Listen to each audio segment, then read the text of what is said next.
Hello everyone, and welcome to your video on multiplying radicals. So here I have two radicals that I want to multiply together. Radical 6 and radical 12. Radical, in case you haven't figured it out yet, is just another word for square root. So the square root of 6 times the square root of 12. And you will notice that when I write these right next to each other, even though there's nothing in between here, we know that it means multiply. So sometimes I could write radical 6, radical 12, and put them in parentheses, and that also means multiply. But if you have two radicals right next to each other with nothing in between, then you know that means multiply. All right, so I'm going to show you how to do this. Radical 6 times radical 12 equals radical 72. Why? Because 6 times 12 equals 72. So I'm just able to do that. Notice that I am able to multiply radicals together even if they are not identical to each other. That is perfectly legitimate. It's not allowed in adding, but it is allowed in multiplying. So here's another example. Radical 5 times radical 7. What is that going to equal? That's going to equal radical 35. Okay, here's another one. How about radical 6y times radical 4x? What do you think that's going to equal? Well, first we're going to take the whole numbers, so that's going to give us radical 24, and then we have a y and we have an x. So 24yx is underneath the radical sign. Okay, let's do one more like this. So we could do radical 8p squared times radical 6p to the third m, and all of that is underneath the radical sign. What is that going to equal? Well, we're going to take each term and deal with it separately. So first let's deal with the whole numbers. 6 times 8 is 48. And our p's, we have p squared and here we have p cubed. So when we multiply those together, we get p to the fifth. Because remember, when we multiply those, we add the exponents. So 2 plus 3 is 5. And then we still have an m because we have this m here. There's no m there, so there's no need to change it. So it is 48p to the fifth m. Now, you might be saying, wow, this is so easy. I do not understand what is hard about this at all. And I'm happy that you are feeling that way because there is a little bit more that we have to go over. So let's say that we have the square root of 4r to the third x. We know that we can break this down into the square root of 4 times the square root of r to the third times the square root of x, right? Because we learned that if you take these three and you multiply them together, you would just stick it all underneath one radical sign. Okay, but I want you to watch that I'm going to break down even farther. 4 is already a perfect square, so I'm just going to leave the square root of 4 alone.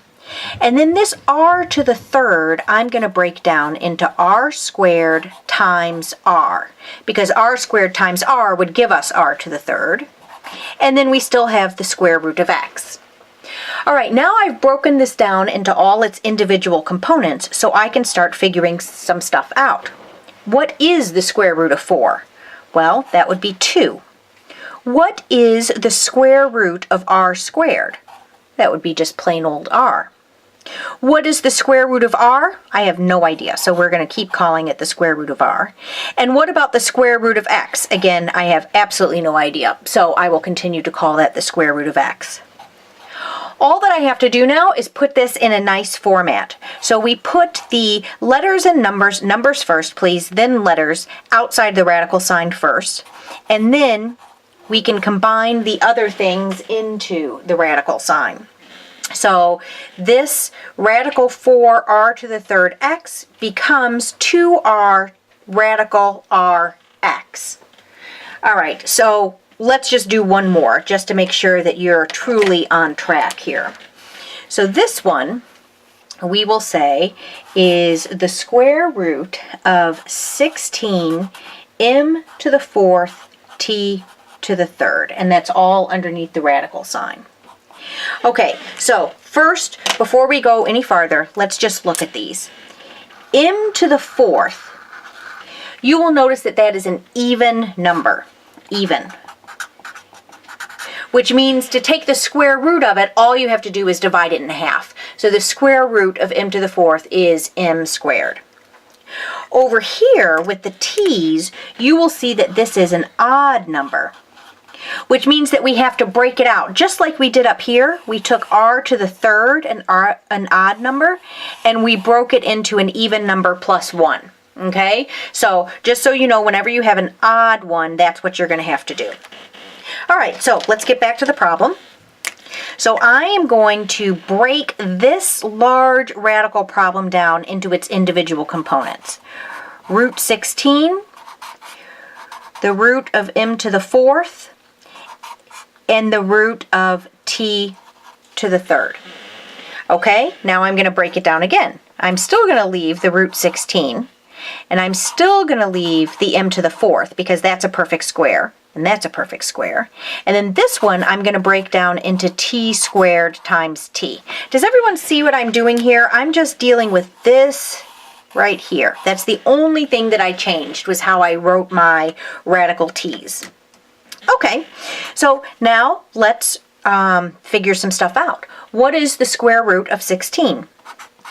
4. What is the square root of m to the fourth? Well, that would be m squared. What is the square root of t squared? Plain old t. And what is the square root of t? We don't know, so we will just continue to do it like that. And you'll see that this is already in a nice format. We have the number, we have the letters outside of the radical sign, and then we have the radical sign. So we did a very good job there, just kind of accidentally. All right, let's take a look at another one. So here we have the square root of x to the third y times the square root of p squared. So what is that going to be?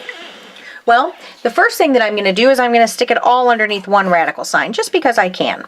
So x to the third y p squared. Now I'm going to break those down. X to the third is not a perfect square, but I could do x squared times x, and that would be the same thing, right? Y is not a perfect square, so that's going to have to stay underneath the radical sign. And p squared is a perfect square. So the square root of x squared is x. This cannot be simplified, so it just remains the square root of x. Y cannot be simplified, so it remains the square root of y. And the square root of p squared is just plain old p, right? Because p times p equals p squared. Okay? So now I'm going to put this in a nice order. Stuff outside the radical goes first, so that's xp. And then inside the radical, we have xy.